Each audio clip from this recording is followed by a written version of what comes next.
Sevdinse gerek kızda ola köklü nesil soy. Ondan sonra kalbindese bağlanda düşün toy. Pul tapuzu ya elçiye de ahırda nişan koy. Yoktursa pulun sevgi mehabbet hele kaçmış. Kör gözlerinin nuru bitirmiştim sence.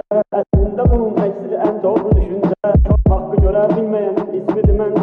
Hakkın güneşi doğmasa zulmet hele kaçmış. Kaskın adını saldı karaya taşa düşme. Kan almasa elbette ki düşmez başa düşme. Küste olur kardeşe değil kardeşe düşmen. Söz düşmenliğin üstüne millet hele kaçmış. Sen tek canavarsan şıqıyıb üstüve şirlər. Onlar meşe kanunlarını yaxşı bilirlər. Qatmar da qoçaqlıqdır bu dövranda deyirlər. Sən qaç nə qədər ki özü fürsət hələ qaçmır. Pulsun atıb öz mənliyini bir çoxu qaçdı. Var üçün qaçanın axırı öz var yoxu qaçdı. Yatdı yuxu gördü və ayıldı yuxu qaçdı.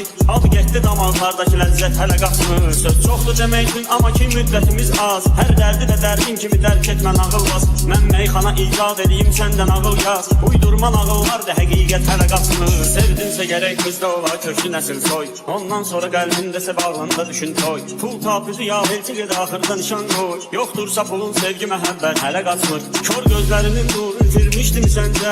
Aslında bunun eksili en doğru düşünce. Kör hakkı görebilmeyenin ismi dimence. Hakkın güneşi doğmasa zulmet hele kaçmış. Kaskın adını saldı karaya taşa düşme. Kan almasa elbette ki düşmez başa düşme. Mülk üstü olur kardeşe kardeşe düşmen. Öz düşmenliğin üstüne millet hele kaçmış. Sen tek canavarsan şıqıyıb üstüve şirlər.